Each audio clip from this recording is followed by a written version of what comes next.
on July 1st of 1964, the new wing was completed and started to be occupied, and having 48 additional guests at higher rates helped my income and profits, and we started doing better financially.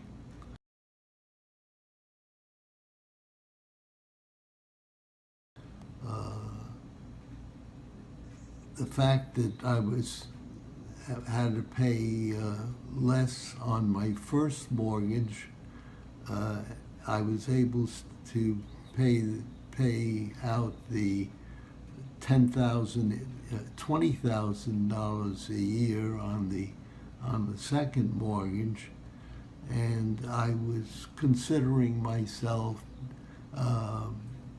financially more secure and doing okay.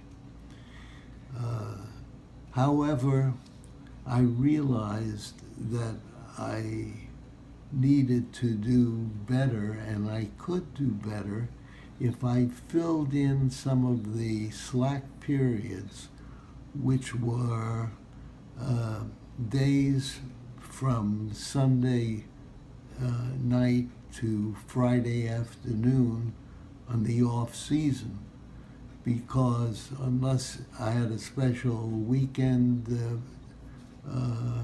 sold or it was a holiday, those periods, there were many days when we had one or two guests in the hotel, and that wasn't a good situation. I thought one way to handle this was to approach local corporations. When I say local, I mean from New York City or Westchester, to run training sessions or meetings during that period from Sunday afternoon till Friday morning, and any way that I could get income that way would be a godsend. So I started calling local corporations like the telephone company and the utilities, and I was able to get a few of them to agree to use my place for meetings. They liked the idea that we had plenty of room and that their working people or managers would have room and board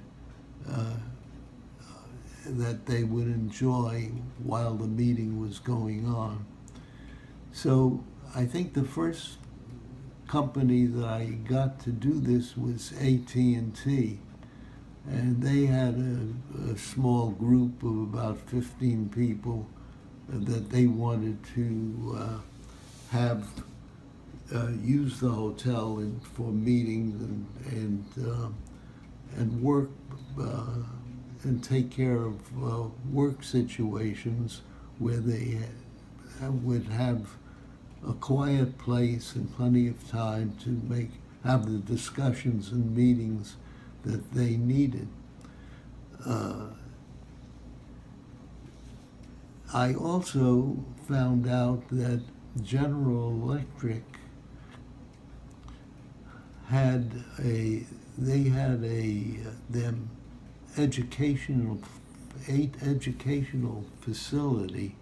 Their main facility was at Crotonville on the Hudson, which was about 20 miles from me, and it had been built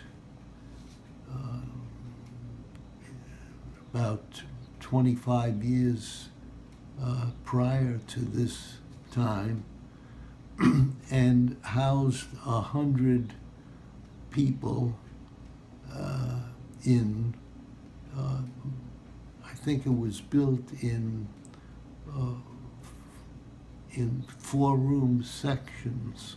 So there were 25 sections of 4 rooms. They were in the same building, but they were separated into 4 rooms and 2 baths. But they could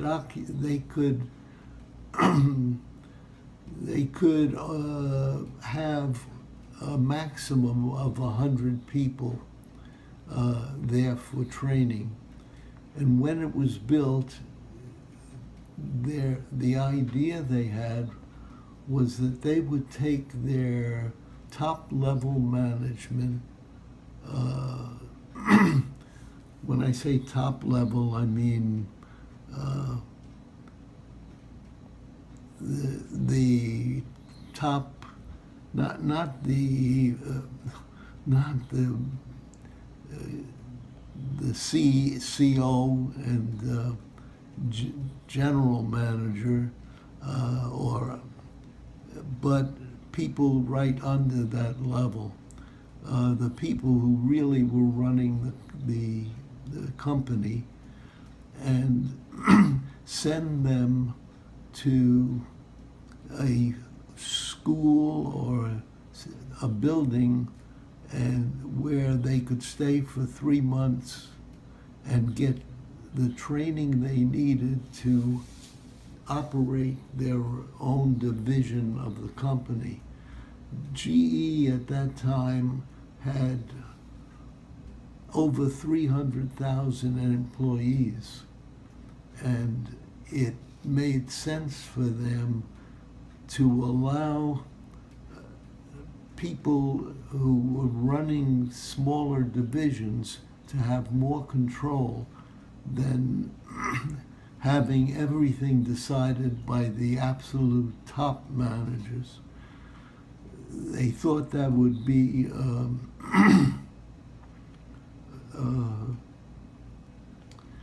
a better way to run their company. I heard that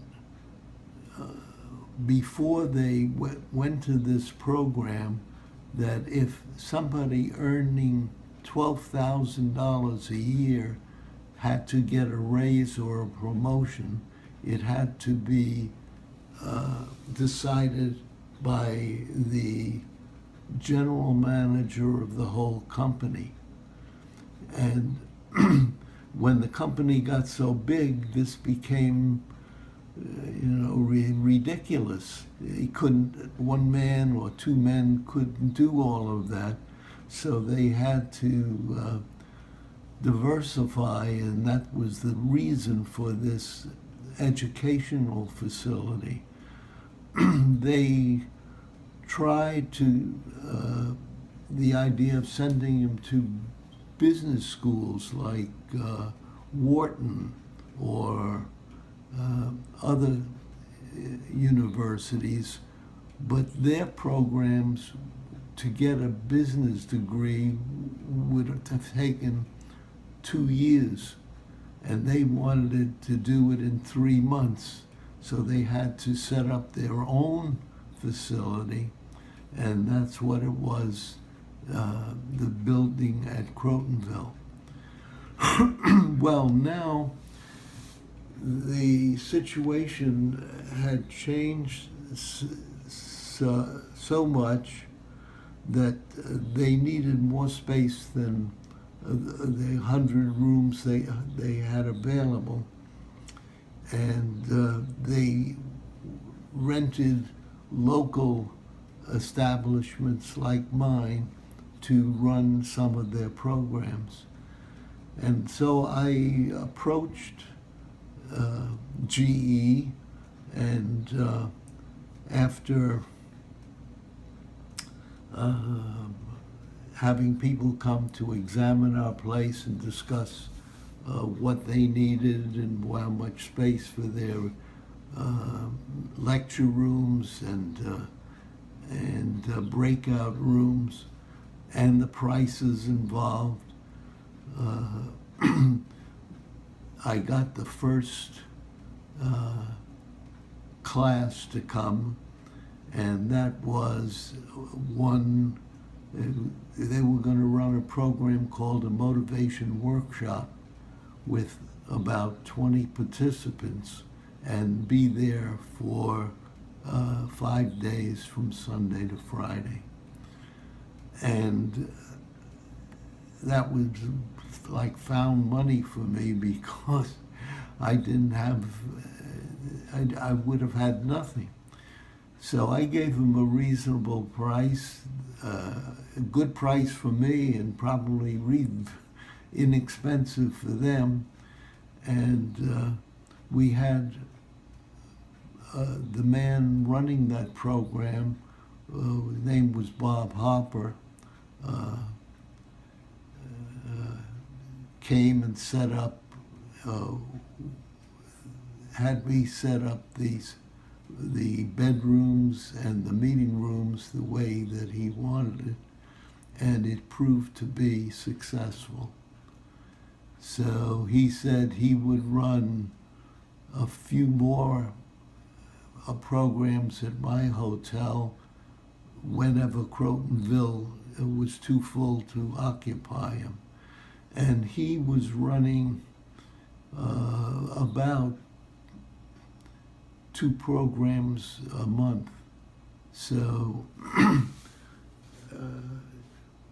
many times there was room for him at Crotonville, but a couple of other times he again used my hotel, and they were very satisfied with the treatment that they got. In order to ready our facility for these meetings and workshops, we had to remove the furniture from 4 of the mezzanine rooms because they needed those for 4 breakout rooms, and there would be about 6 or 7 people occupying each of these rooms for their meetings. And then they used the ballroom, the nightclub downstairs, for their main meeting room when all of the participants had to be in one room for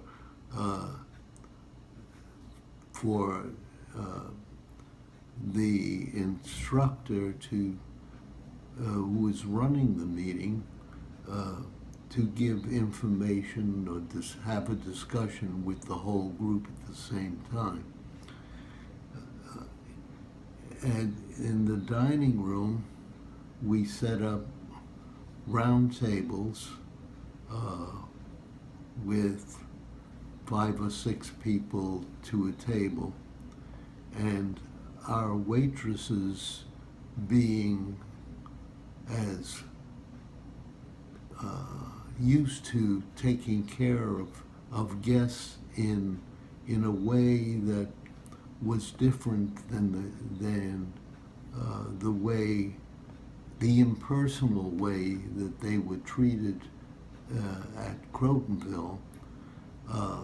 For instance, after the first morning, they would remember who had milk with their coffee, who had light cream, who wanted their coffee black. They remembered the kind of things that they ordered, and then the next day they said, "Are you having the same thing you had the day before?" And they were personable, so it was a difference from the way they were treated at the Forest House, the way they would have been treated if they had been at Crotonville.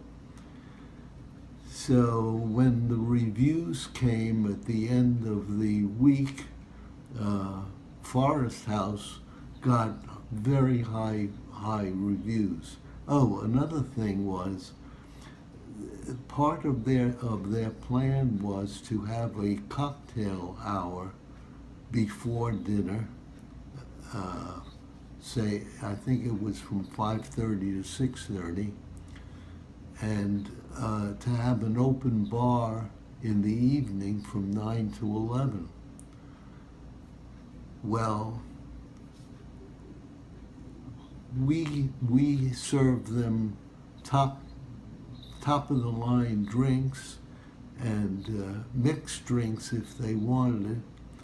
And at the cocktail party at 5:30, there were hot hors d'oeuvres and a little better than the normal things that they might have gotten at Crotonville. So we got terrific reviews, and Bob Hopper, who was in charge of the program, was very happy with running future programs when he had to at the Forest House. So over that, the next few months, up until December, they had run 2 or 3 sessions at the Forest House. They started in the fall of the year, and by December they had run, say, 2 or 3 sessions. And I, in the meantime, was interested in what this program was about, and I asked Bob if I could sit in or hear any of these things. So he said, well, when we have the general session and everybody's there, you can sit in the back so you'll hear what's going on, but you can't sit in the smaller sessions. So I did that, and I found that this was a very interesting program about what motivated people to do the things that they had to do on the job or even off the job. I learned what motivation was about. Anyway, I was interested, and I said to Bob, could I take this program? He said, well, you can't do it while you're at the hotel because you'd be called for they're always calling you for something. But if you want to take 5 days off and go to Crotonville, you can do it without paying the fee that these guys have to pay to attend the program. But you'll have to pay for your meals there. I said, okay. And we set up a time for me to go and be a participant in this motivation workshop at Crotonville in December.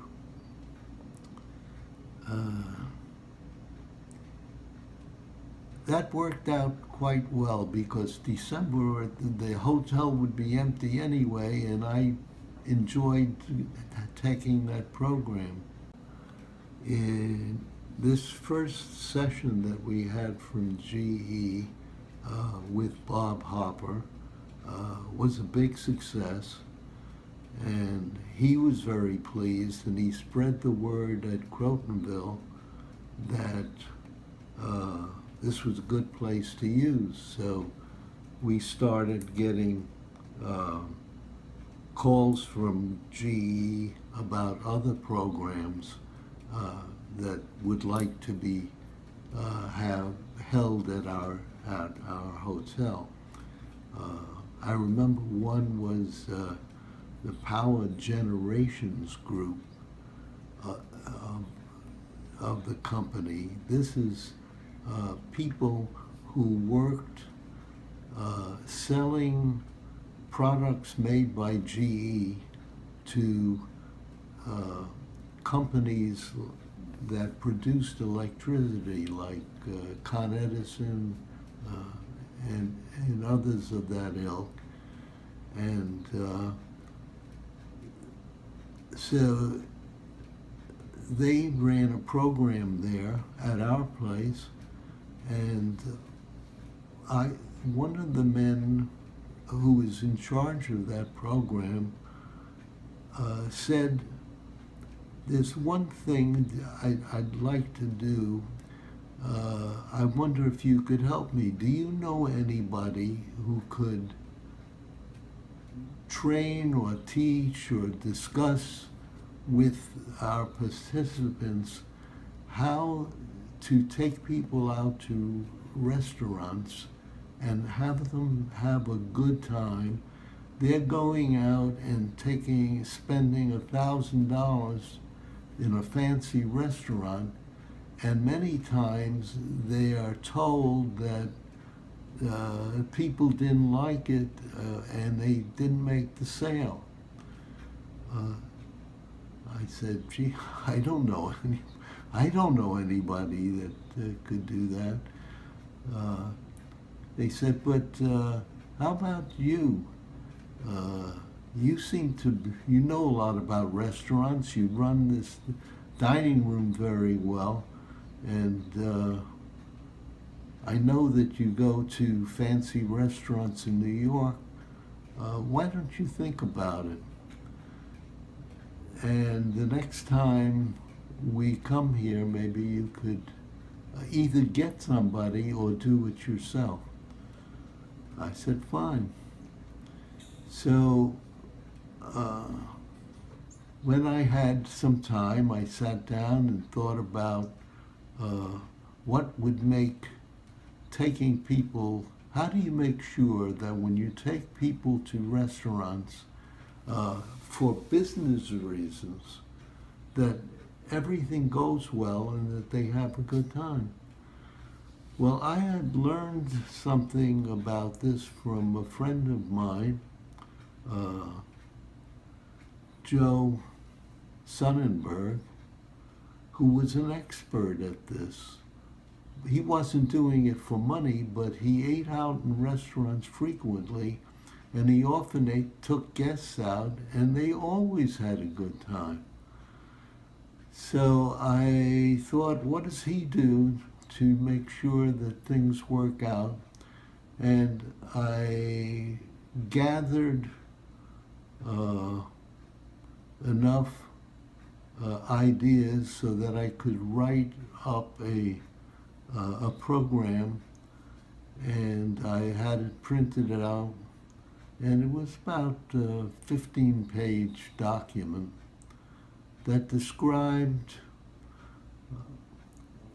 who do you talk to at a restaurant before you bring people to dine. In other words, just don't go in cold. Do something in advance to make sure that things work out right. What do you do about the captain and the maitre d' and the hat check girl as far as tips go? What size table to use? What shape table to use? And ideas kept coming, and I finally came up with what I thought was a usable practical guide.